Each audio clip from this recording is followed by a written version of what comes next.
থেকে মিসআন্ডারস্ট্যান্ডিং। মানে আমরা ককটেল বিস্ফোরণ যারা করছে ওদেরকে খুঁজতে রাস্তাটা ব্লক করছে, ব্লক করার কারণে ওনারা মনে করছে যে আমরা ভোগান্তি করতেছি। তো এই কারণে ওনারা নাইমা মানে একটু আমাদেরকে একটু কথা কাটাকাটি মতো হয়ে গেছে। ককটেল বিস্ফোরণ হয়েছে, তখন আমরা এখান থেকে ওই যে ককটেল বিস্ফোরণ করছে ওকে দাওয়ার দেওয়ার জন্য আমরা দৌড় মারছি।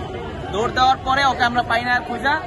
পরবর্তীতে আমরা যখন আসছি এখানে, তখন আমাদের ছাত্রশক্তির কিছু ভাই ব্রাদাররা এখানে রাস্তা ব্লক করার চেষ্টা করে।